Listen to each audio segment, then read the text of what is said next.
नमस्कार दोस्तों, आशा करता हूँ आपकी तैयारी बहुत ही अच्छी चल रही होगी और अपनी तैयारी को बेहतर से बेहतर बनाने के लिए हमारे जीके गुरु ट्रिक्स चैनल के साथ जुड़े रहें।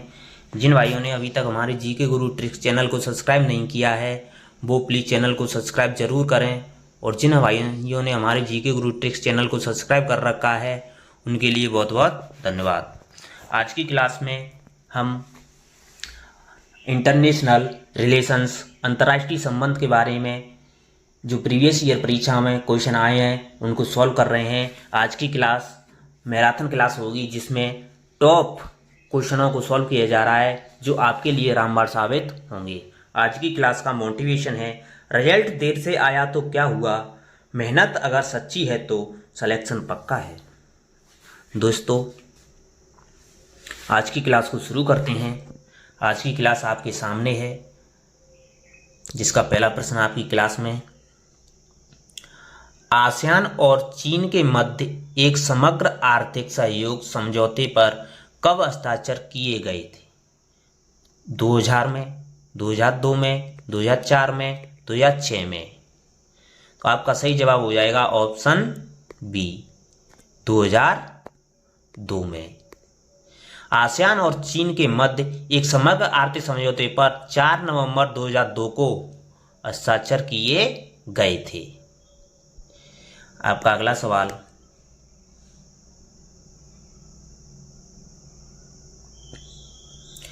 निम्नलिखित में से किसने द 20 ईयर्स क्राइसिस पुस्तक लिखी?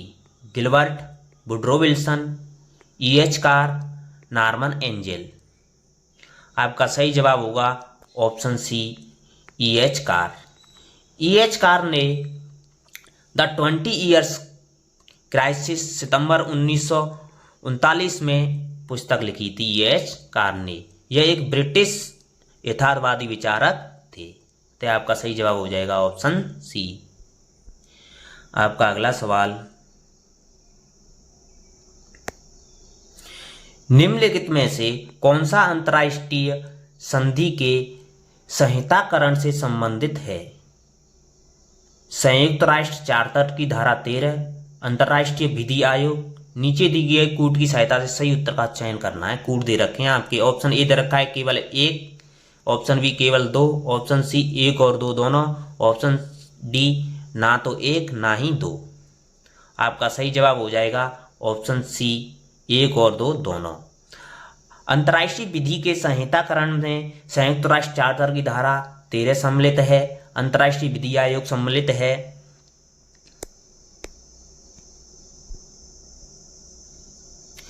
उपरोक्त दोनों विकल्प अंतर्राष्ट्रीय विधि के संहिताकरण से संबंधित हैं। कि संयुक्त राष्ट्र चार्टर की धारा 13 के अनुसार महासभा राजनीतिक क्षेत्र में अंतर्राष्ट्रीय सहयोग बढ़ाने और अंतर्राष्ट्रीय विधि के क्रमिक विकास और उसके संहिताकरण को प्रोत्साहन देने का कार्य करती है। दूसरा कथन है, अंतर्राष्ट्रीय विधि आयोग की स्थापना अंतर्राष्ट्रीय विधि एवं उसके संहिताकरण के प्रगतिशील विकास को प्रोत्साहित करने के उद्देश्य से अध्ययन आरंभ करने एवं संस्तुतियों का प्रस्तुत करने हेतु की गई थी। तो आपका सही जवाब हो जाएगा ऑप्शन सी। आपका अगला सवाल, निम्नलिखित में से कौन एक नव यथार्थवादी विचारक है? केर्नी, स्लाटर, रोसेनाउ, केनेथ वाल्टज। तो आपका सही जवाब हो जाएगा option D, Kenneth waltz. Kenneth waltz हैं वो एक नव यथार्थवादी विचारक हैं।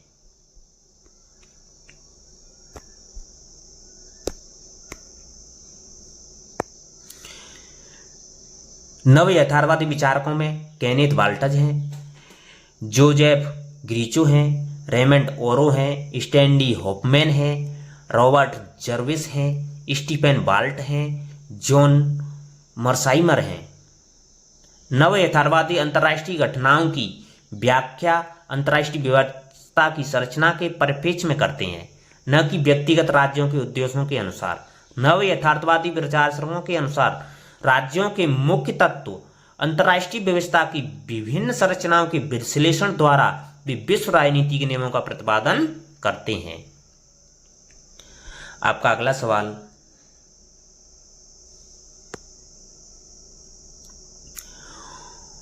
उत्तर दक्षिण संवाद का क्या अर्थ है? उत्तर दिशा, दक्षिण दिशा, पूर्वी साम्यवादी देश व पश्चिमी देश, उत्तरी अमीर देश का प्रतीक है, जबकि दक्षिण में विकासशील देश आते हैं। उपरोक्त में से कोई नहीं।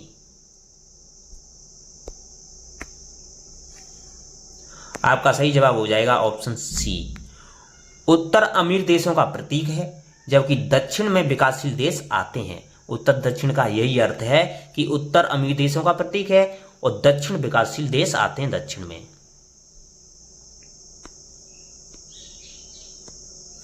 भौगोलिक रूप से उत्तरी गोलार्ध में बसे देश विकसित देश हैं, जिन्हें उत्तर का देश कहा जाता है, जबकि दक्षिणी गोलार्ध में बसे देश विकासशील देश हैं, जिन्हें दक्षिण का देश कहा जाता है। तो उत्तर दक्षिण संवाद उपनिवेशवाद साम्राज्यवाद के नए रूपों को समाप्त करने की मांग है। आपका अगला सवाल, निम्न में से कौन सा कथन सही नहीं है? राज्य व्यवस्था में सुरक्षा का द्वंद्व एक महत्वपूर्ण विरोधाभास है। शास्त्रों की होड़ राज्यों की असुरक्षा अभिवृद्धि करती है। शस्त्र नियंत्रण एक हल है। लामबंद तैयार सेनाएं सभी की सुरक्षा अभिवृद्धि करती है। आपके ऑप्शन दे रखे हैं 1, 2 और 4, 1 और 3, 3 और 4, 1 और 4। आपका सही जवाब हो जाएगा ऑप्शन सी, 1 और 4। जो राज्य व्यवस्था में सुरक्षा का द्वंद्व एक महत्वपूर्ण विरोधाभास है, यह कथन गलत है। और लामबंद तैयार सेनाएं सभी की सुरक्षा अभिवृद्धि करती हैं, यह भी कथन गलत है। अतः शस्त्रों की होड़ राज्यों की असुरक्षा अभिवृद्धि करती है, ये सही है। और शस्त्र नियंत्रण एक हल है, ये भी कथन सही है। अतः आपके दोनों कथन गलत हैं, 1 और 4। तो आपका सही जवाब हो जाएगा ऑप्शन सी।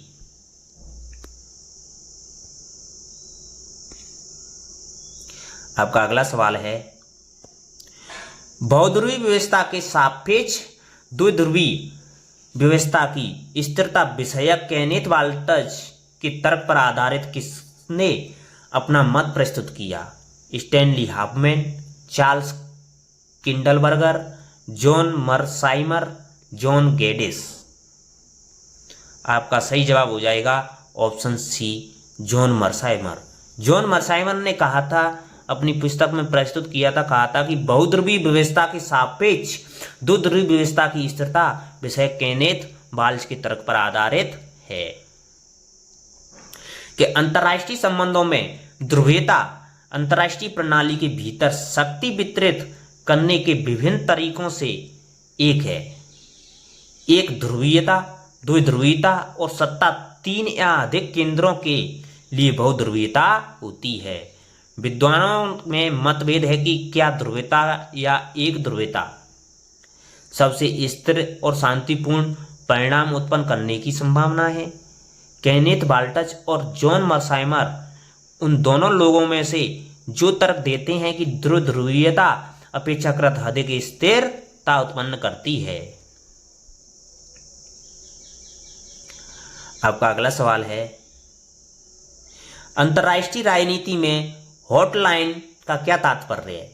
सीधे संचार संपर्क सूत्र, डीसीएल के द्वारा प्रतिकृति हस्तांतरित करने क्षमता, डीसीएल के माध्यम से ग्राफिक सामग्री भेजना, राष्ट्रों या सरकारों के प्रमुखों के मध्य सीधा संचार संवाद, उपरोक्त सभी। तो आपका सही जवाब हो जाएगा ऑप्शन डी, उपरोक्त सभी। अंतर्राष्ट्रीय राजनीति में हॉटलाइन का अर्थ होता है सीधे संचार संपर्क सूत्र द्वारा प्रतिकृति हस्तांतरण क्षमता, और डीसीएल के माध्यम से ग्राफिक संदेश भेजना, और राष्ट्र सरकारों के प्रमुखों के मध्य सीधा संचार संवाद करना, यह अर्थ होता है।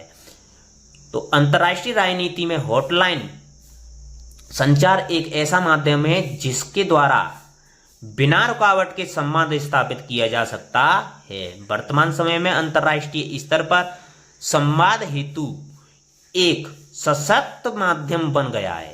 भारत ने इसी माध्यम से कई बार चीन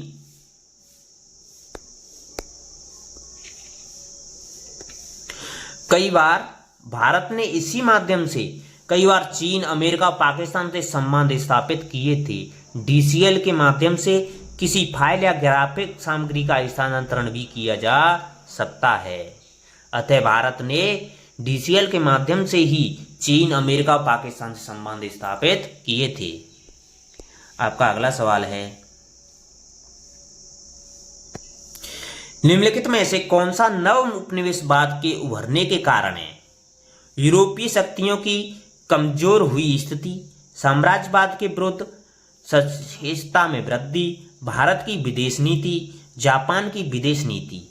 आपको दिए गए विकल्पों में से सही विकल्प का चयन करना है। ऑप्शन ए दे रखा है, ए केवल, बी ए केवल और डी, बी केवल सी और सी केवल डी और। तो आपका सही जवाब हो जाएगा ऑप्शन ए और बी।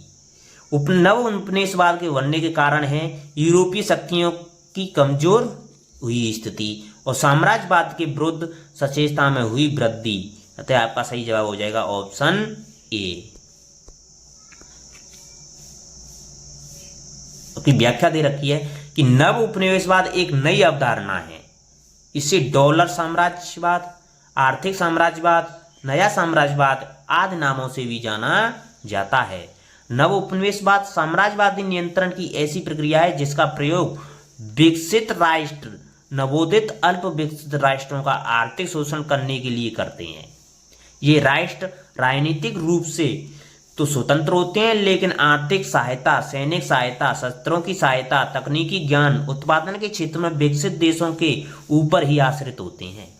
इनकी विकसित देशों पर निर्भरता इतनी अधिक बढ़ जाती है कि वे प्रत्यक्ष रूप से, अप्रत्यक्ष रूप से, राजनीतिक रूप से भी स्वतंत्र नहीं रह पाते हैं। नव उपनिवेशवाद के उदय के निम्न कारण भी हो सकते हैं कि यूरोपीय ताकतों का कमजोर होना। नव उपनिवेशवाद का उदय जब होगा जब यूरोपीय ताकतों का कमजोर हो जाएंगी और नवोदित स्वतंत्र राष्ट्रों की आर्थिक मजबूरियां हो जाएंगी और विकसित राष्ट्रों की आर्थिक नीतियां हो जाएंगी, तो नव उपनिवेशवाद का उदय होगा। आपका अगला सवाल है, कथन और कारण दे रखे हैं दोस्तों। आपका कथन दे रखा है, यद्यपि चीन ने पाकिस्तान में भारी पूंजी निवेश किया, लेकिन चीनियों ने अपनी नीतियों पर पुनर्विचार किया, जिसके फलस्वरूप पाकिस्तान का महत्व घटा है। अब कारण दे रखा है, जिंगजियांग ने बढ़ती इस्लामिक कट्टरता में तालिबान और अलकायदा का हाथ आज स्पष्ट दिखता है। आपके ऑप्शन दे रखे हैं, दोनों ए और आर दोनों कथन सत्य हैं तथा आर ए की सही व्याख्या करता है। आपका बी ऑप्शन दे रखा है, ए और आर दोनों सत्य हैं लेकिन आर ए की सही व्याख्या नहीं करता है। आपका सी दे रखा है, ए सत्य है परंतु आर असत्य है, ए असत्य है परंतु आर सत्य है। तो आपका सही जवाब हो जाएगा ऑप्शन ए और आर दोनों सही हैं, ए आर ए की सही व्याख्या करता है।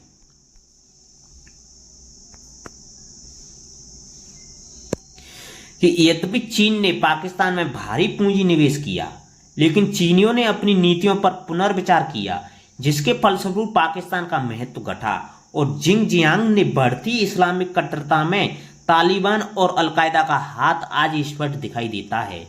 अतः दोनों कथन ए और आर दोनों सही हैं, आर ए की सही व्याख्या करता है। तो आपका सही जवाब हो जाएगा ऑप्शन ए। आपका अगला सवाल है, स्टार वार प्रोग्राम का संबंध किस देश से है? यूएसए से, इंग्लैंड से, रूस से, फ्रांस से? आपका सही जवाब हो जाएगा ऑप्शन ए, यूएसए से। स्टार वार का संबंध यूएसए से है। स्टार वार्स प्रोग्राम का संबंध यूएसए से है। स्टार वार्स मीडिया से चित्रित घटनाएं एक कल्पित आकाश गंगा में घटित है। अन्य देशी प्राणियों की अनेक प्रजातियां निरंतर चित्रित होती हैं। अंतरिक्ष यात्रा आम है और आकाशगंगा के अनेक ग्रह गांगेय साम्राज्य गैलेक्टिक एम्पायर के रूप में पुनर्गठित हो गए हैं। स्टार वॉर्स के प्रमुख घटकों में से एक बल फोर्स है, एक बल है वो फोर्स है जो ऊर्जा के रूप में हर जगह मौजूद है, जिसका प्रयोग उनके द्वारा किया जा सकता है जिनके पास ऐसा करने की क्षमता होती है। आपका अगला सवाल है, द्वितीय विश्व युद्ध के उपरांत विश्व का स्वरूप हो गया था एक ध्रुवी, द्विध्रुवीकरण, बहुध्रुवीकरण, ढीला द्विध्रुवीकरण। तो आपका सही जवाब हो जाएगा ऑप्शन बी, द्विध्रुवीकरण। द्वितीय विश्व युद्ध के उपरांत विश्व का स्वरूप द्विध्रुवीकरण हो गया था। द्वितीय विश्व युद्ध है वो 1939 से 1945 तक चला था। इस युद्ध में लगभग 70 देशों ने भाग लिया था। 70 देशों की जो जलथन सेनाएं थीं उन्होंने भाग लिया था। द्वितीय विश्व युद्ध में विश्व दो भागों में बटा हुआ था, मित्र राष्ट्र और धुरी राष्ट्र, दो भागों में बट गया था। इस युद्ध के दौरान पूर्ण युद्ध का महानोभाव प्रचलन में आया, क्योंकि इस युद्ध में लिप्त सारी महाशक्तियों ने अपनी संपूर्ण आर्थिक, औद्योगिक तथा वैज्ञानिक थाल ठोक दी थी। अतः द्वितीय विश्व युद्ध के कारण विश्व दो भागों में बट गया था, मित्र राष्ट्र और धुरी राष्ट्र। इसमें 70 देशों ने भाग लिया था, जो 1939-45 तक चला था, जिसका स्वरूप द्विध्रुवीकरण हो गया था। आपका अगला सवाल है, किस विचारक ने अंतर्राष्ट्रीय राजनीति को शक्ति के लिए संघर्ष बताया? Quincy Wright, Charles Schleicher, Morgenthau, George Catlin. आपका सही जवाब हो जाएगा ऑप्शन सी, मोंथेस्क्यू। मोंथेस्क्यू ने अंतर्राष्ट्रीय राजनीति शांति के लिए संघर्ष बताया था। मोंथेस्क्यू ने अंतर्राष्ट्रीय संबंध सिद्धांत और अंतर्राष्ट्रीय कानून के अध्ययन में ऐतिहासिक योगदान दिया था। इसने शक्ति की केंद्रीयता और राष्ट्रीय हित पर जोर दिया। आपका अगला सवाल है, निम्न में से कौन खेल सिद्धांत का समर्थक नहीं था? Thomas Schelling, Martin Shubik, Charles McClelland, H Raiffa. आपका सही जवाब हो जाएगा ऑप्शन सी, चार्ल्स मैकक्लेलैंड। खेल सिद्धांत के समर्थक चार्ल्स मैकक्लेलैंड नहीं थे। खेल सिद्धांत व्यवहारिक गणित की एक शाखा है, व्यवहारिक गणित की एक शाखा है जिसका प्रयोग समाज विज्ञान, अर्थशास्त्र, राजनीति विज्ञान, अंतर्राष्ट्रीय संबंध, कंप्यूटर साइंस और दर्शन में किया जाता है। खेल सिद्धांत कूटनीतिक परिस्थितियों में व्यवहार को समझने का प्रयास करता है। खेल सिद्धांत के समर्थक हैं थॉमस सेलिंग हैं, मार्टिन सुबिक हैं और एच रेपा हैं। तो आपका सही जवाब हो जाएगा ऑप्शन सी। आपका अगला सवाल है, निम्न में से कौन सा राष्ट्रीय शक्ति का सर्वाधिक स्थायी कारक है? नेतृत्व, लोकमत, प्रौद्योगिकी, भौगोलिक परिस्थिति। आपका सही जवाब हो जाएगा ऑप्शन डी, भौगोलिक परिस्थिति। भौगोलिक परिस्थिति है उस शक्ति का सर्वाधिक स्थायी कारक है। जो राष्ट्रीय शक्ति है उसका सर्वाधिक स्थायी कारक क्या है? भौगोलिक परिस्थिति है। अंतर्राष्ट्रीय राजनीति के विद्वानों ने राष्ट्रीय शक्ति को राष्ट्र का केंद्र बिंदु माना है, राष्ट्र का केंद्र बिंदु माना है, जिसके चारों ओर उसकी विदेश नीति के विभिन्न पहलू चक्कर लगाते हैं। भौगोलिक तत्व मॉर्गेनथ्यू के अनुसार राष्ट्रीय शक्ति के निर्धारण में भूगोल का स्थान बहुत महत्व रखता है। किसी भी राष्ट्र की विदेश नीति तथा अंतर्राष्ट्रीय संबंधों के निर्धारण में भूगोल का विशेष महत्व होता है। राष्ट्र का भूक्षेत्र, जलवायु स्थिति, प्राकृतिक साधन आदि स्वयं में एक शक्ति तत्व होता है, जिसमें भूक्षेत्र का आकार विशेष महत्व रखता है। आपका अगला सवाल है, नीचे दो कथन दिए गए हैं। कथन एक दे रखा है, सामाजिक संरचना मूल और भविवृत्तियां वैश्वीकरण की प्रक्रिया द्वारा प्रभावित हुई हैं। कथन दो दे रखा है, वैश्वीकरण ने विभिन्न सामाजिक समूहों की सांस्कृतिक पहचान और उनके सामाजिक सौहार्द को उल्लेखनीय रूप से प्रभावित किया है।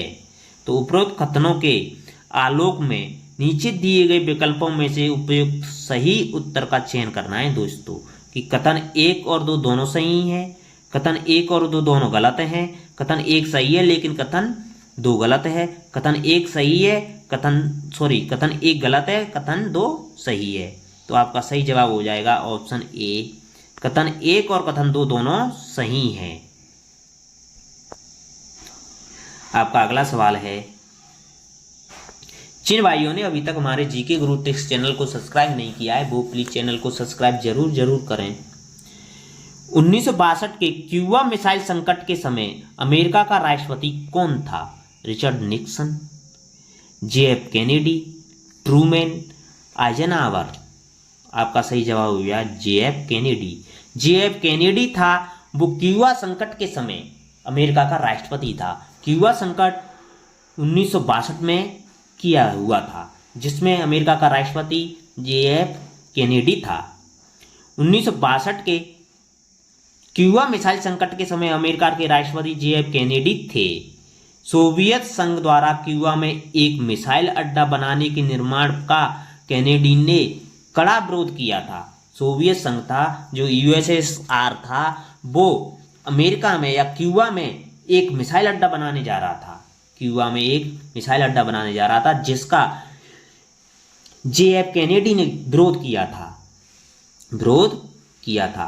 तो 24 अक्टूबर 1962 को क्यूबा के बंदरगाह की अमेरिकी नाकेबंदी प्रभावशाली हो गई।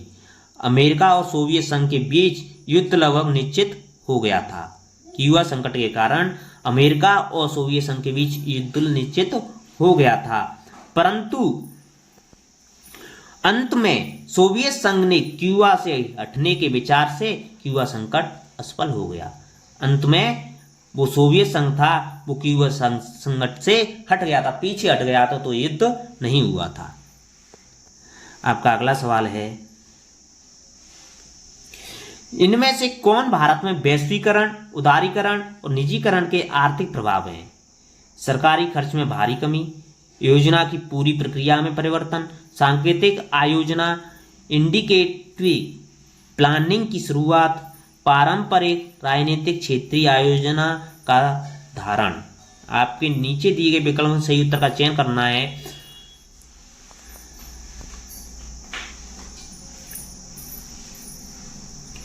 तो केवल 2 और 3 सही हैं। केवल 1, 2, 3 और 4 सही हैं। केवल 2, 3 और 4 सही हैं। केवल 3 और 4 सही हैं। तो आपका सही जवाब हो जाएगा ऑप्शन बी, सभी सही हैं। 1, 2, 3 और 4 चारों सही कथन हैं, जिसकी व्याख्या दे रखी है दोस्तों।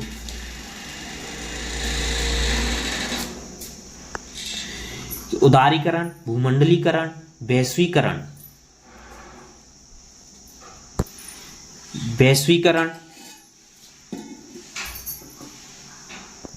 सॉरी दोस्तों,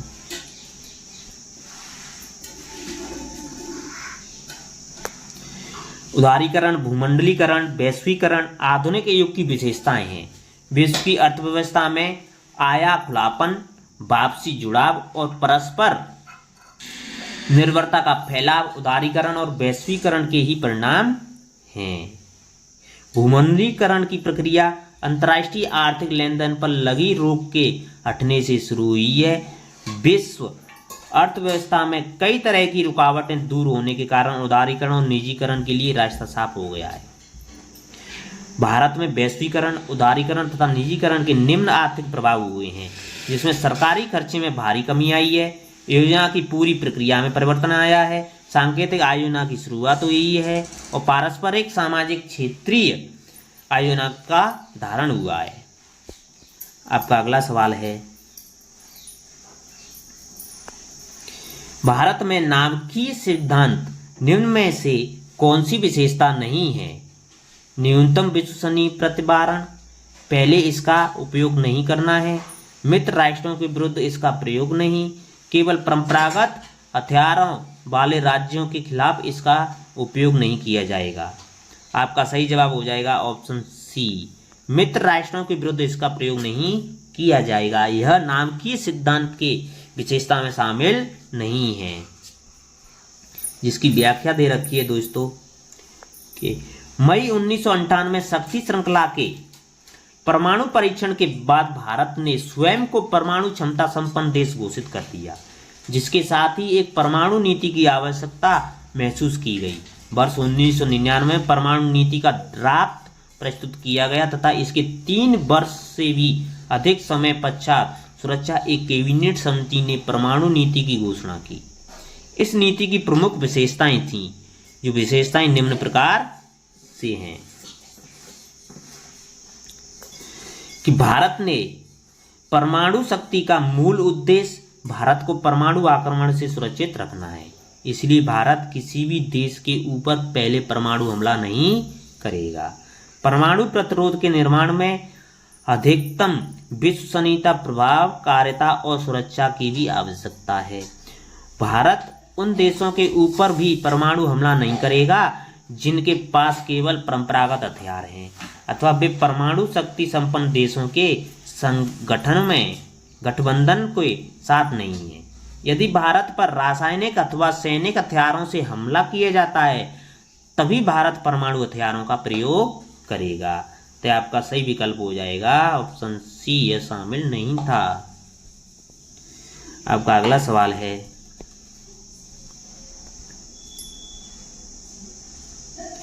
जिसमें दोस्तों आपको गद्यांश देगा है, गद्यांश को ध्यानपूर्वक पढ़ना है और नीचे दिए प्रश्नों को उत्तर देना है। आपको इस तरह गद्यांश भी आ सकता है तो उसको अच्छी तरह पढ़ना है, आपको उत्तर देना है। इसके क्वेश्चन दे रखे हैं आपके लिए।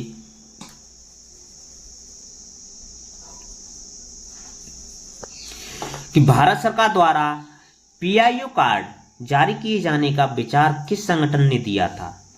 जीओपीआईओ, इंडिया कॉकस, भारत यूएसए संघ, एनआरआई संघ। आपका सही जवाब हो जाएगा ऑप्शन ए, जीओपीआईओ संगठन। भारत सरकार द्वारा पीआईओ कार्ड जारी करने का विचार Global Organization of People of Indian Origin GOPIO द्वारा दिया गया था। आपका अगला सवाल है, Global Organization of People Indian Origin GOPIO का कार्य क्या रहा है? प्रवासी भारतीयों की मांगों को मुखरता प्रदान करना, भारतीय सांस्कृतिक क्रियाकलापों में वृद्धि, बॉलीवुड और हॉलीवुड के बीच संबंध, भारतीय मूल के विभिन्न लोगों के मुखरितकृत हितों का प्रतिनिधित्व करना। आपका सही जवाब हो जाएगा ऑप्शन डी, भारतीय मूलों के विभिन्न लोगों के मुखरीकृत हितों का प्रतिनिधित्व करना ही जीओपीआईओ का मूल कार्य है। आपका अगला सवाल है, 1990 के दशक के अंत में पीआईओ पर महत्वपूर्ण ध्यान क्यों दिया गया? भारत और यूएसए के बीच बढ़ता हुआ आर्थिक सहयोग, भारत और अमेरिका रक्षा सौदा, भारत यूएसए नाविकीय असैन्य सौदा, पोखरण सेकंड और अमेरिकी प्रतिबंध। तो आपका सही जवाब हो जाएगा ऑप्शन डी, पोखरण सेकंड और अमेरिकी प्रतिबंध। 1990 के दशक के अंत में पीआईओ का महत्वपूर्ण ध्यान इसीलिए दिया गया था कि उस समय पोखरण सेकंड और अमेरिकी प्रतिबंध हुआ था, जिसमें भारत द्वारा 1998 में पोखरण सेकंड नाभिकीय परीक्षण तथा अमेरिका द्वारा भारत पर प्रतिबंध लगाया गया था, इसीलिए इस पर ध्यान दिया गया था पीआईओ पर। आपका अगला सवाल है, भारत के विदेश नीति निर्माताओं के लिए भारतीय प्रवासी समूह पर हो रही बहस को क्यों प्रमुखता मिली? भारत में वैश्वीकरण प्रक्रिया की मजबूरियां थीं, यूएसए की बदली हुई राजनीतिक परिस्थिति के कारण, पश्चिमी एशिया के प्रति भारत का आर्थिक रुझान, भारतीय समुदाय में पुनरुत्थान। आपका सही जवाब हो जाएगा ऑप्शन ए। भारत में वैश्वीकरण प्रक्रिया की मजबूरियां।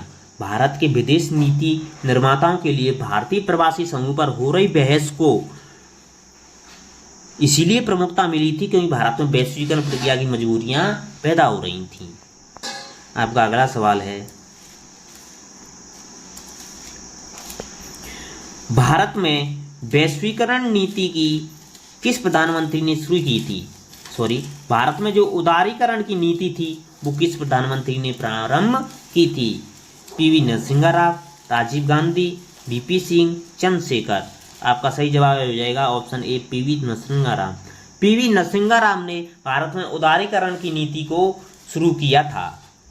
भारत में उदारीकरण की नीति पूर्व प्रधानमंत्री पीवी नरसिम्हा राव द्वारा वर्ष 1991 में प्रारंभ की गई थी। 1991 में पीवी नरसिम्हा राव द्वारा प्रारंभ की गई थी।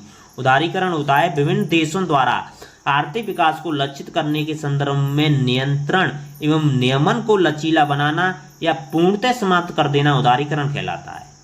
भारत में उदारीकरण नीति लागू होने के उपरांत हुए लाभ जो निम्न है, जो दे रखे हैं आपके, कि भारत में उदारीकरण नीति लागू होने के उपरांत हुए लाभ क्या क्या लाभ हुए हैं कि 1991 के बाद भारत के सकल घरेलू उत्पाद जो जीडीपी है उसमें वृद्धि दर में तेजी आई है। बाजार में प्रतिस्पर्धात्मक दृष्टिकोण का विकास हुआ है। वस्तु और सेवाओं की गुणवत्ता में सुधार हुआ है। निजी क्षेत्र की भागीदारी से विनिर्माण क्षेत्र में तीव्रता आई है। उपभोक्ताओं के लाभ में वृद्धि हुई है। आपका अगला सवाल है, गद्यांश दे रखा है दोस्तों, गद्यांश को पढ़ना है, उसके बाद आंसर देना है कि 1960 के दशक में लैटिन अनुभव से निर्भरता के सिद्धांत को सामान्यीकृत करके शेष विश्व पर लागू किया गया है। बालरस्टैन 1974, 1980, 1989 ने एक विश्व आर्थिक व्यवस्था के अपने सिद्धांत को प्रतिपादित किया जो संकेंद्रित वलयों, पश्चिम के केंद्रीय देशों, एक अर्धपरधी और परधी इतिहास द्वारा संभव बनाए गए विभेदीकरण को शामिल करता है। केंद्र में स्थित देश सर्वप्रथम औद्योगिकृत हुए, शेष विश्व पर एक निर्णायक बढ़त प्राप्त किया। परधी राज्य वे जो केंद्रीय देशों की आवश्यकताओं को संरक्षित करते हैं और जिन्हें जानबूझकर आर्थिक कुशलताओं का विकास करने से रोका जाता है। अर्धपरधी राज्य मध्यम श्रेणी में आते हैं। अर्धपरधी राज्य हैं जो मध्यम श्रेणी में आते हैं, जो किसी भी दिशा में जा सकते हैं, और उनमें वे केंद्रीय राज्य भी शामिल हैं जिन्होंने अपनी केंद्रीय राज्य की स्थिति को खो दी है। संपूर्ण व्यवस्था श्रम के एक अंतर्राष्ट्रीय विभाजन को प्रतिबंधित करती है।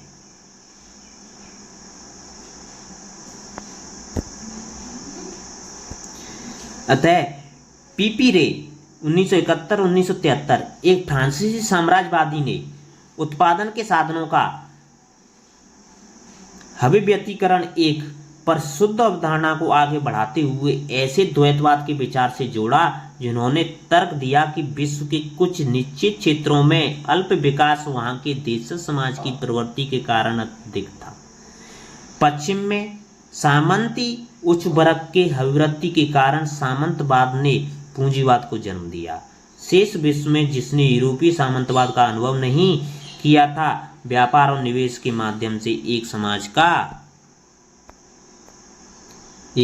का विश्व अर्थव्यवस्था के रूप में एकीकरण का परिणाम मौजूद शासित वर्गों को मजबूत करने, पूंजीवाद के विस्तार के उनके प्रतिरोध के बल देने के रूप में हुआ। कैम्पोरासो और बेहरूर 1981 ने कहा था कि निर्भरता संरचनात्मक स्थिति से संबंधित है जिसमें केवल एक बाह्य सहायता पर एक अनन्य विश्वास के बिना एक स्वस्थ एकीकृत व्यवस्था अपने आर्थिक चक्र को पूरा नहीं कर सकती है। तो इसका आपका क्वेश्चन पहला दे रखा है, इस गद्यांश का क्वेश्चन पहला दे रखा है दोस्तों कि एक एकीकृत व्यवस्था के रूप में निर्भरता के लिए इनमें से कौन जरूरी है? बाह्य योगदानकारी कारक, ऐतिहासिक कारक, आंतरिक परिस्थिति, क्षेत्रीय स्थिति। आपका सही जवाब हो जाएगा ऑप्शन ए बाह्य योगदानकारी कारक। जो एकीकृत व्यवस्था के रूप में निर्भरता के लिए बाह्य योगदानकारी कारक जरूरी हैं। आपका अगला सवाल, निर्भरता सिद्धांत में अर्थपरिधि, जो अर्थपरिधि की अवधारणा किसने दी थी? एजी फ्रैंक ने, इमैनुअल वालरस्टैंड ने, राउल प्रेविस ने, समीन अमीन ने। तो आपका सही जवाब हो जाएगा ऑप्शन बी इमैनुअल वालरस्टैंड ने। इमैनुअल वालरस्टैंड ने अर्थपरिधि की अवधारणा दी थी। आपका अगला सवाल है, वालरस्टैंड के अनुसार विश्व आर्थिक व्यवस्था इनमें से कौन सी व्यवस्था को व्यक्त करती है? ऐतिहासिक रूप से उत्पन्न हुई असमानताएं, श्रम का अंतर्राष्ट्रीय विभाजन, देश समाज की प्रवृत्ति, संसाधनों को असमान वितरण।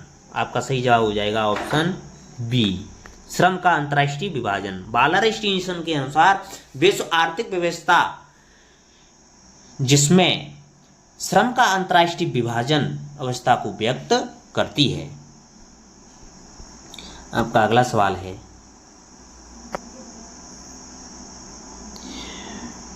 गैर पश्चिमी देशों की विश्व आर्थिक व्यवस्था में शामिल होने का इनमें से कौन सा परिणाम होता है?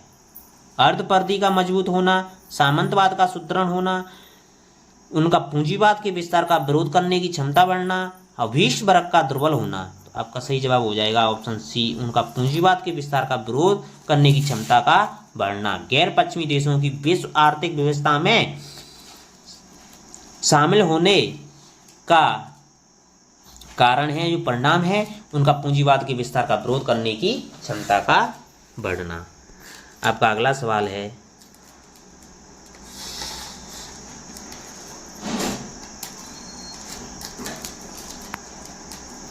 उत्पादन के साधनों का अभिव्यक्तिकरण की अवधारणा इनमें से किसकी व्याख्या करती है? अर्थ परिधि की उत्पत्ति की, केंद्र में स्थित देशों का अपनी स्थिति में खोना, पश्चिम में सामंतवाद से पूंजीवाद का बदलाव, विश्व के कुछ देशों में अल्प विकास की स्थिति। तो आपका सही जवाब हो जाएगा ऑप्शन डी कि विश्व के कुछ देशों में अल्प विकास की स्थिति। के उत्पादन के साधनों का अभिव्यक्तिकरण की अवधारणा विश्व के कुछ देशों में अल्प विकास की स्थिति की व्याख्या करती है।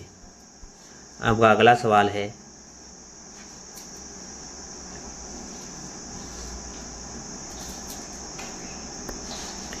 सूची एक को सूची सेकंड से सुमेलित करना है। सूची एक में दे रखे हैं एजी फ्रैंक, सूची एक में दे रखे हैं AG Frank, Karl W Deutsch, Mikhail Gorbachev, Morton Kaplan.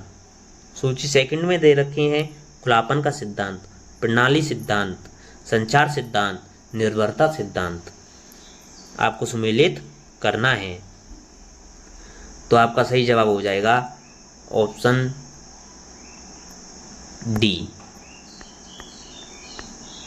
जो एजी फ्रैंक हैं उन्होंने निर्भरता का सिद्धांत दिया था। एजी फ्रैंक ने निर्भरता का सिद्धांत दिया था। और कार्ल ड्यूस ने संचार सिद्धांत दिया था। मिखाइल गोर्बाचोव ने खुलापन का सिद्धांत दिया था। मार्टिन कापलान ने प्रणाली सिद्धांत दिया था। तो आपका सही जवाब हो जाएगा ऑप्शन डी। आपका अगला सवाल है, जिन भाइयों ने अभी तक हमारे जीके गुरु ट्रिक्स चैनल को लाइक नहीं किया है वो प्लीज लाइक का बटन जरूर दबाएं। निम्नलिखित में से कौन सा एक अंतर्राष्ट्रीय संबंधों में हेंस जे मार्गनथाउ के यथार्थवाद के सिद्धांत का मुख्य सिद्धांत नहीं है?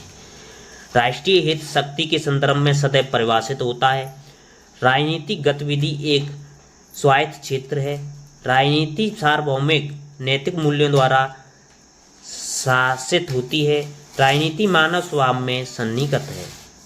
तो आपका सही जवाब हो जाएगा ऑप्शन सी। राजनीति सार्वभौमिक नैतिक मूल्यों का द्वारा शासित होती है। मार्गनथाउ के यथार्थवाद के सिद्धांत का मुख्य सिद्धांत नहीं है।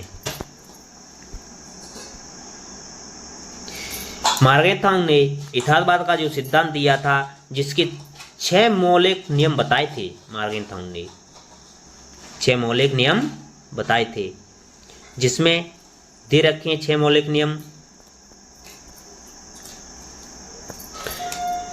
अंतर्राष्ट्रीय राजनीति मनुष्य के वस्तुनिष्ठ स्वभाव पर आधारित होती है। दूसरा है अंतर्राष्ट्रीय राजनीति का केंद्र राष्ट्रीय हित होता है। तीसरा है राष्ट्रीय हित सदैव परिवर्तनशील होता है। चौथा है अंतर्राष्ट्रीय राजनीति नैतिकता से संचालित नहीं होती है। पांचवा है राष्ट्र के उद्देश्यों को सदैव विवेक से संचालित किया जाता है, न कि किसी सार्वभौमिक नैतिकता से। अंतर्राष्ट्रीय राजनीति एक स्वायत्त प्रक्रिया है। आपका अगला सवाल है, निम्नलिखित अंतर्राष्ट्रीय घटनाओं को उनके समय के क्रम में व्यवस्थित करना है। बोल्शेविक क्रांति, वर्साई की संधि, नाची जर्मन सोवियत अनाक्रमण समझौता, एक देश के समाजवाद का विकल्प। तो आपको इनको क्रम से व्यवस्थित करना है। तो आपका सही जवाब हो जाएगा ऑप्शन ए कि बोल्शेविक क्रांति है सबसे पहले हुई थी। बोल्शेविक क्रांति है वो सबसे पहले हुई थी। उसके बाद वर्साई की संधि हुई थी। उसके बाद एक देश के समाज आया था, फिर उसके लास्ट में नाजी जर्मन सोवियत अनाकरण समझौता हुआ था। तो आपके कोड दे रखे हैं, उनमें से आंसर हो जाएगा ऑप्शन ए।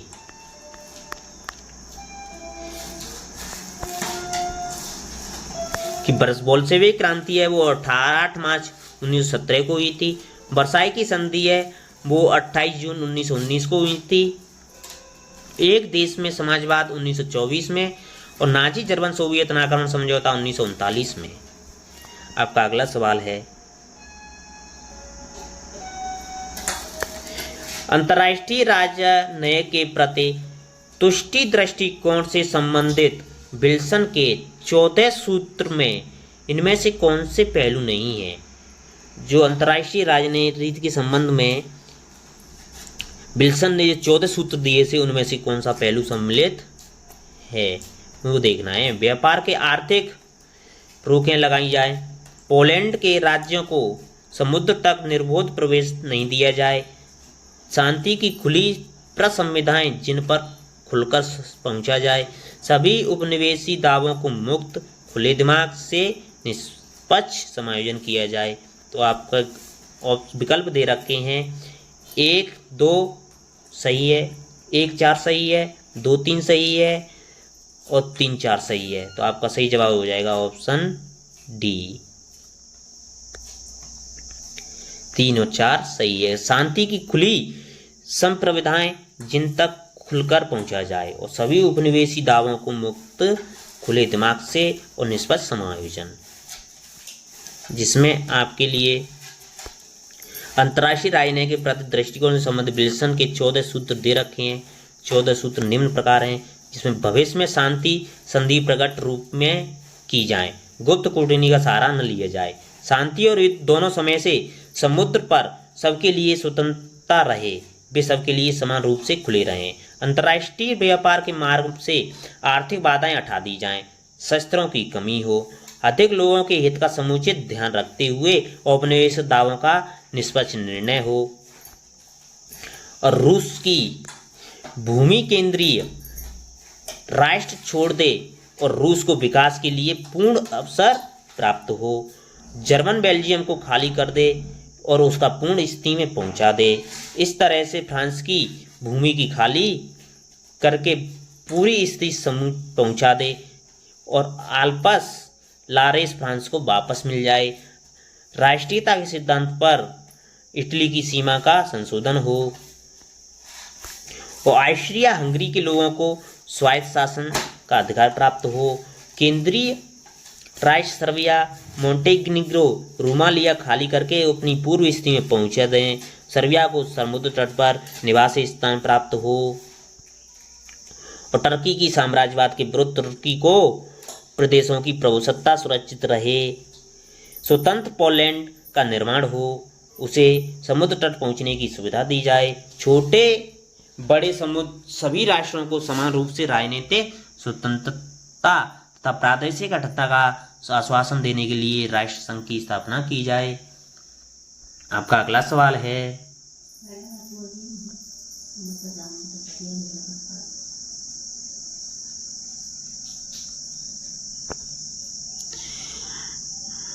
तीसरी दुनिया की पहचान निम्न आयु के अतिरिक्त निम्न में से और किनके होने से होती है?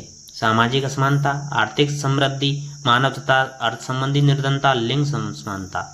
आपके कूट दे रखे हैं ऑप्शन ए केवल 1 और 2, केवल 1 3 4, केवल 2 4, केवल 2 3 4। आपका सही जवाब हो जाएगा ऑप्शन बी, केवल 1 3 और 4। तीसरी दुनिया की पहचान के लिए सामाजिक असमानता होगी, मानव तथा अर्थ संबंधी निरंतरता होगी, लिंग निर्धारण होगा। आपका अगला सवाल है,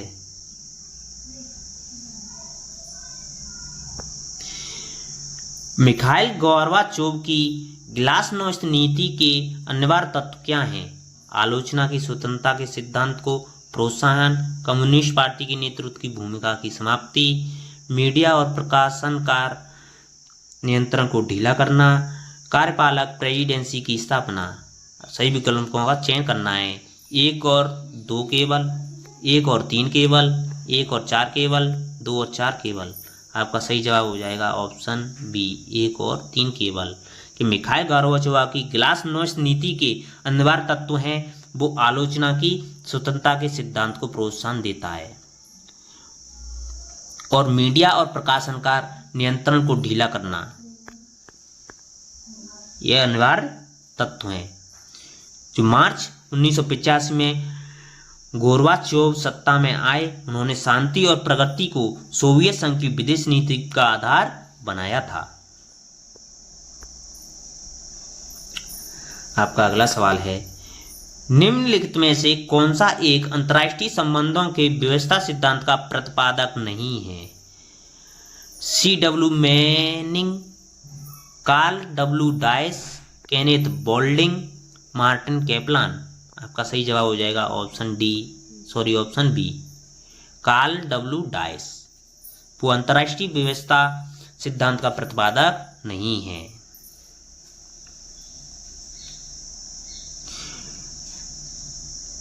कार्ल W. डायस का संबंध अंतर्राष्ट्रीय संबंध और संचार सिद्धांत से है। संचार उपागम के बारे में सर्वप्रथम गणितज्ञ नॉर्बर्ट वीनर ने अपने संचार साइबरनेटिक्स, फीडबैक आदि अवधारणाओं के माध्यम से प्रस्तुत किया था, परंतु इसे अंतर्राष्ट्रीय राजनीति में कार्ल W. डायस ने अपनी पुस्तक नर्वर ऑफ गवर्नमेंट के माध्यम से प्रस्तुत किया, जबकि C.W. मैनिंग, केनेथ बोल्डिंग और मार्टिन कैपलान का संबंध अंतर्राष्ट्रीय संबंध की व्यवस्था सिद्धांत से है। आपका अगला सवाल है, निम्नलिखित में से किस बहुदेशीय निर्यात नियंत्रण प्रणाली का भारत सदस्य नहीं है? आइसिलियन group, missile technology control regime MTCR, nuclear suppliers groups NSG, Wassenaar arrangement WA। तो आपका सही जवाब हो जाएगा option C, nuclear supplier groups. निम्नलिखित न्यूक्लियर सप्लाई ग्रुप्स बहुदेशीय निर्यात नियंत्रण प्रणाली का भारत सदस्य नहीं है। भारत परमाणु आपूर्तिकर्ता समूह NSG का सदस्य नहीं है, न्यूक्लियर सप्लाई ग्रुप का सदस्य नहीं है। भारत इस ग्रुप में शामिल होने के लिए लगातार प्रयास कर रहा है, परंतु आपूर्तिकर्ता समूह 48 देशों का समूह है, जिसकी स्थापना 1975 में की गई थी। परमाणु हथियार बनाने में इस्तेमाल की जाने वाली सामग्री की आपूर्ति पर नियंत्रण स्थापित करता है। आपका अगला सवाल है, निम्नलिखित में से किस निर्भरता के सिद्धांतकार ने अर्धपरिधि की संकल्पना को जोड़ा? Andre Gunder Frank, Henrique Fernando Cardoso, Immanuel Wallerstein, Raul Prebisch. तो आपका सही जवाब हो जाएगा ऑप्शन सी, इमैनुअल वालरस्टाइन। वालरस्टाइन मार्क्सवादी विचारक हैं। इन्होंने विश्व व्यवस्था सिद्धांत का विश्लेषण किया था। इन्होंने विश्व व्यवस्था के राज्य को 3 भागों में बांटा था, कोर, अर्धपरिधि और परिधि। इस 3 भागों में राज्य को, विश्व व्यवस्था के राज्य को बांटा था। आपका अगला सवाल है, वैश्विक प्रणाली सिद्धांत के संबंध में निम्न में से क्या सही है? यह मार्क्स के धन संचय के विचार से प्रभावित है। धन संचय के आधार पर विश्व केंद्र परिधि और अर्धपरिधि के बीच बटा है। इसमें खिलाड़ी, रणनीतियां, नियम और परिणाम जैसे महत्वपूर्ण अवधारणाएं शामिल हैं। यह राज्यों के मध्य संघर्ष, प्रतिस्पर्धा और सहयोग की स्थिति का विश्लेषण करता है। नीचे दी गए विकल्पों में से सही उत्तर का चयन करना है दोस्तों। ऑप्शन ए दे रखा है केवल ए और बी, ऑप्शन बी केवल ए और सी, ऑप्शन सी केवल बी और सी, ऑप्शन डी केवल सी और डी। तो आपका सही जवाब हो जाएगा ऑप्शन ए, केवल ए और बी। वैश्विक प्रणाली सिद्धांत में मार्क्स के धन संचय के विचार से प्रभावित है। धन संचय के आधार पर विश्व केंद्र परिधि और अर्धपरिधि के बीच बटा है। तो आपका सही जवाब हो जाएगा ऑप्शन ए। आपका अगला सवाल है, अंतर्राष्ट्रीय नीतियों में शासनकाल सिद्धांत रिजीम थ्योरी के संबंध में निम्न से कौन सही है?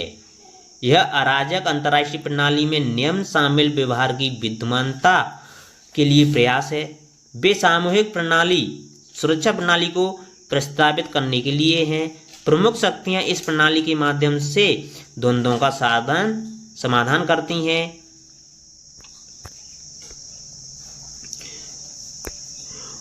और उन्हें सिद्धांतों, मानकों, नियमों और निर्णय लेने की प्रक्रियाओं द्वारा परिभाषित किया गया है। आपके नीचे कूट दे रखे हैं, केवल 1 और 2, केवल ए और डी, केवल बी और सी, केवल सी और डी। तो आपका सही जवाब हो जाएगा केवल ए और डी, केवल ए और डी।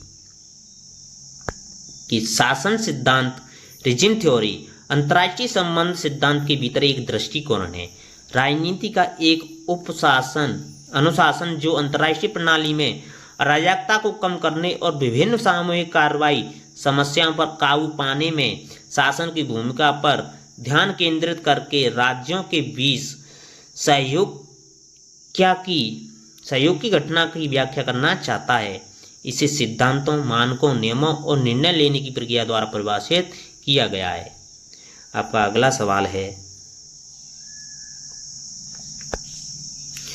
सूची 1 को सूची सेकंड से मिलान करना है। साल्ट फर्स्ट है वो 1972 में आया था, और साल्ट सेकंड है 1989 में आया था, और स्टार्ट फर्स्ट है वो 1990 में आया था, और INA ट्रीटी वो 1987 में आई थी। तो आपका सही जवाब हो जाएगा ऑप्शन डी। ए में 4, बी में 3, सी में 2, डी में 1। आपका अगला सवाल है, सूची 1 को सूची सेकंड से मिलान करना है दोस्तों। कि वैश्विक एक्सचेंज एंड कोऑपरेशन 2000 में आया था, सन 2000 में आया था। तो आपका ए का हो जाएगा 3, ए का 3 एक ही ऑप्शन में दे रखा है सी में, तो आपका सही जवाब हो जाएगा ऑप्शन सी। बी का हो जाएगा Indo US civil nuclear deal 2005 में की गई थी। हाई टेक्नोलॉजी कोऑपरेशन ग्रुप 2002 में किया गया था, और invest steps in strategic partnership 2004 में की गई थी। तो आपका सही जवाब हो जाएगा ऑप्शन सी। आपका अगला सवाल है, निम्नलिखित में से कौन अंतर्राष्ट्रीय संबंध के नव यथार्थवादी सिद्धांत से संबंधित केंद्रीय विषय नहीं है? कि कर्ता अराजक परिवेश में प्रतिक्रिया करते हैं, ये सही है। अराजकताओं में अविश्वास और भय का होना सुरक्षा सुविधा की समस्या उत्पन्न करता है, ये भी सही है। तो राज्य सतत एकाधिकार पूंजीवाद की प्रक्रिया में क्रियाशील होते हैं, ये गलत है दोस्तों। को ऑप्शन डी दे रखा है कि कर्ता के व्यवहार का मुख्य निर्धारक संरचना है, ये भी सही है। तो आपका सही जवाब हो जाएगा ऑप्शन सी, कि राज्य सतत एकाधिकार पूंजीवाद की प्रक्रिया में क्रियाशील होते हैं, यह गलत है, यह विषय शामिल नहीं है। आपका अगला सवाल है,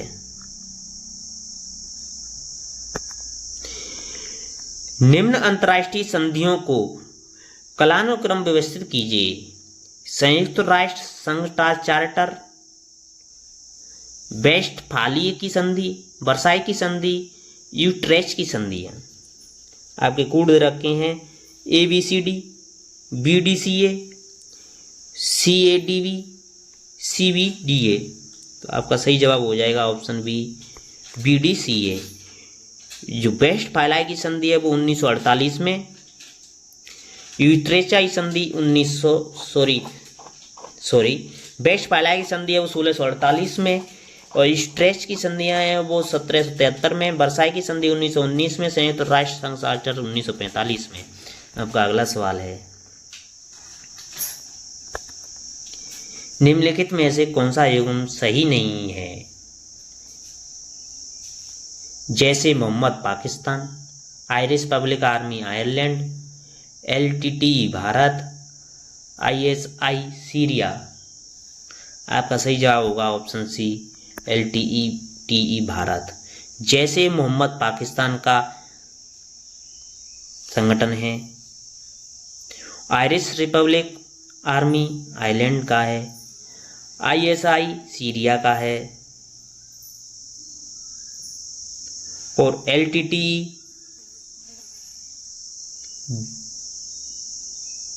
श्रीलंका का है। तो ये गलत हो जाएगा, तो आपका सही जवाब होगा ऑप्शन सी।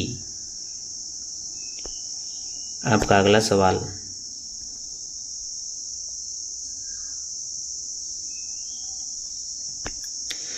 पाकिस्तान का पहला प्रधानमंत्री कौन था? मोहम्मद अली जिन्ना, लियाकत अली, जियाउल हक, अयूब खान। आपका सही जवाब होगा ऑप्शन बी लियाकत अली। पाकिस्तान का पहला प्रधानमंत्री लियाकत अली था, जो 1895 से 1951 तक पाकिस्तान के प्रथम प्रधानमंत्री बने थे। वे 15 अगस्त 1947 से 16 अक्टूबर 1951 तक पाकिस्तान के प्रधानमंत्री रहे थे। 1951 में एक राजनीतिक रैली के दौरान रावलपिंडी में इनकी हत्या कर दी गई थी।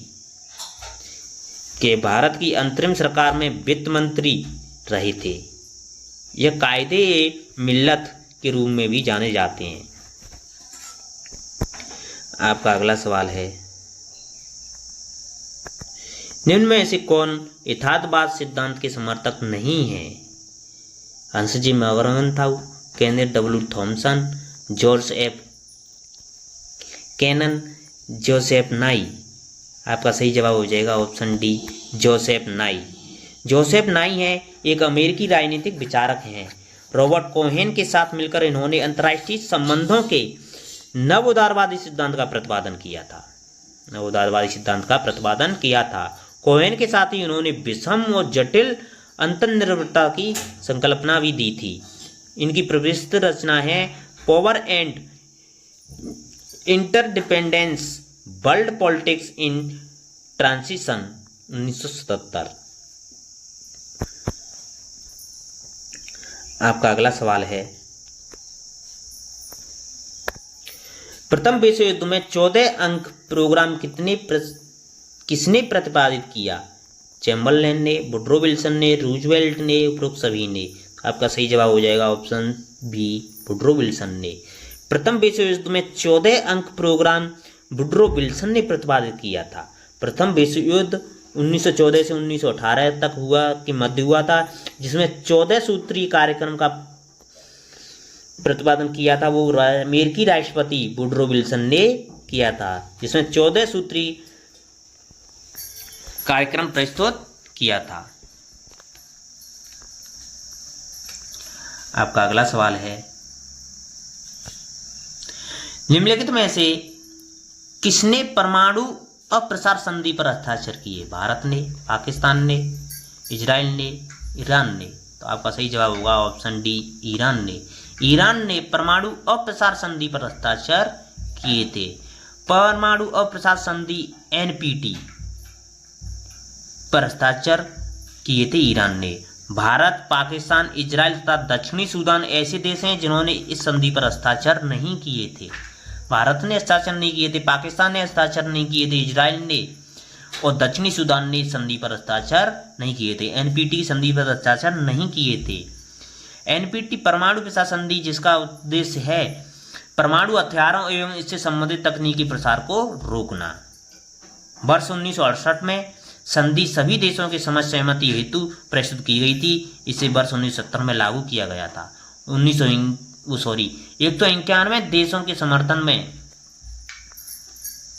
वाली इस संधि को 11 मई 1995 को अनिश्चित काल के लिए लागू किया गया था। उत्तर कोरिया ने इस संधि पर 1985 में हस्ताक्षर किया था और 2003 में इससे अलग हो गया था। आपका अगला सवाल है, सामूहिक सुरक्षा व्यवस्था अनुमति नहीं होती देती है। किसकी अनुमति नहीं देती है? सशस्त्रीकरण की, तटस्थता की, ये भी दोनों की, इनमें से कोई नहीं। आपका सही जवाब हो जाएगा ऑप्शन बी, तटस्थता की। सामूहिक सुरक्षा व्यवस्था है वो तटस्थता की अनुमति नहीं देती है। आपका अगला सवाल है, कौन सा देश सेंटो का एक सदस्य नहीं है?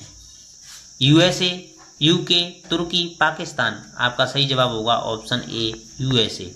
यूएसए जो संयुक्त राज्य अमेरिका है वो सेंटो का सदस्य देश नहीं है। सेंटो केंद्रीय संधि संगठन है जिसकी स्थापना 24 फरवरी 1955 को की गई थी। सेंटो का पूरा नाम है सेंट्रल ट्रेस्टी ऑर्गेनाइजेशन, केंद्रीय संधि संगठन। सेंटो की स्थापना ईरान, इराक, पाकिस्तान, तुर्की, यूनाइटेड किंगडम ने मिलकर की थी, जिसका मुख्यालय अंकारा में। आपका अगला सवाल है,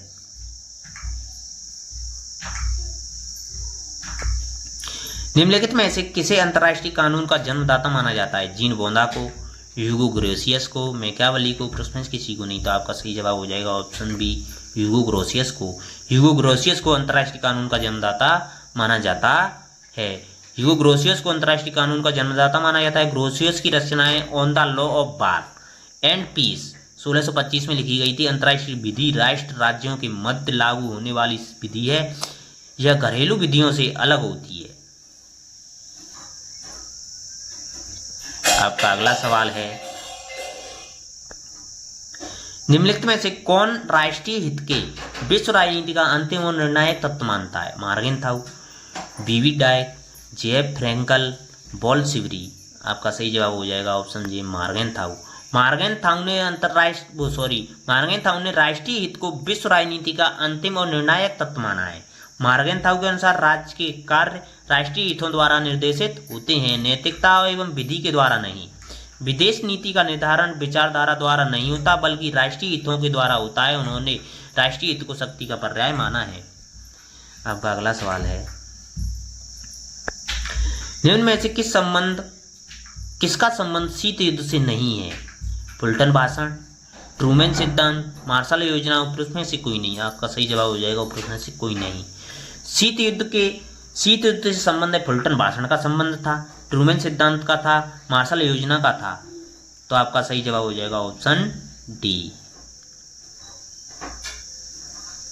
जो फुलटन भाषण है वो शीत युद्ध का प्रारंभ 5 मार्च 1940 को इंग्लैंड के प्रधानमंत्री विल्सन चर्चिल ने किया था। इन्हें तानाशाही के एक स्वरूप के स्थान पर उनके दूसरे स्वरूप की स्थापना रोकनी चाहिए।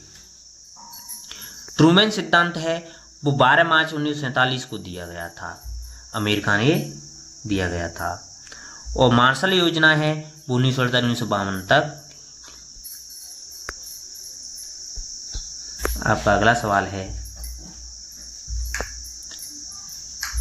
संयुक्त राज्य अमेरिका और भूतपूर्व सोवियत संघ के संदर्भ में डेंडेट का क्या तात्पर्य है? परस्पर शत्रुता, दोनों के मध्य तनाव में शिथिलता, परस्पर अविश्वास, प्रतिस्पर्धा। आपका सही जवाब हो जाएगा ऑप्शन बी, दोनों के मध्य तनाव में शिथिलता। देदांत फ्रेंच भाषा का शब्द है जिसका अर्थ है तनाव में शिथिलता। अंतर्राष्ट्रीय राजनीति में देदांत से अभिप्राय सोवियत अमेरिका, तनाव में कमी और उनमें दिन प्रतिदिन बढ़ती हुई मित्रता, सहयोग और शांतिपूर्ण सह अस्तित्व की भावना है। आपका अगला सवाल है, कापलान के अनुसार शक्ति संतुलन व्यवस्था की सर्वाधिक संभावित परिणति होगी। अंतर्राष्ट्रीय व्यवस्था, एक ध्रुवीय व्यवस्था, द्विध्रुवीय व्यवस्था, ऊपर में से कोई नहीं, तो आपका सही जवाब हो जाएगा द्विध्रुवीय व्यवस्था। मार्टर कापलान के साथ शक्ति संतुलन की व्यवस्था सर्वाधिक संभावित परिणति द्विध्रुवीय व्यवस्था होगी। कापलान ने इसके दो रूप बताए थे, शिथिल द्विध्रुवीय व्यवस्था और दृढ़ द्विध्रुवीय व्यवस्था। आपका अगला सवाल है, शांति के लिए एकता प्रस्ताव से संयुक्त राज्य अमेरिका के किस अभिकरण की शक्ति में वृद्धि हुई? महासभा में, अंतर्राष्ट्रीय न्यायालय में, सुरक्षा परिषद में, न्यास परिषद में? आपका सही जवाब हो जाएगा ऑप्शन ए, महासभा में। शांति के लिए एकता प्रस्ताव 1950 में पारित होने से पूर्व संयुक्त राष्ट्र संघ की सर्वाधिक महत्वपूर्ण संस्था सुरक्षा परिषद थी, लेकिन इस प्रस्ताव के पारित होने के बाद सुरक्षा परिषद के स्वरूप में क्रांतिकारी परिवर्तन हुआ तथा इस प्रस्ताव ने महासभा को सुरक्षा परिषद से अधिक महत्वपूर्ण बना दिया। 3 नवंबर 1950 को शांति के लिए एकता प्रस्ताव पारित किया गया, जिसके महासभा के कार्य प्रथा शक्तियों का महत्व बढ़ता गया। थैंक यू दोस्तों, धन्यवाद। अगर आपको वीडियो पसंद आई हो तो लाइक करें और अधिक से अधिक शेयर करें। प्रीवियस वीडियो देखने के लिए आपकी स्क्रीन पर जो वीडियो दिखाई दे रही है उस पर क्लिक करें और प्रीवियस वीडियो देखें। थैंक यू, आपका दिन शुभ हो।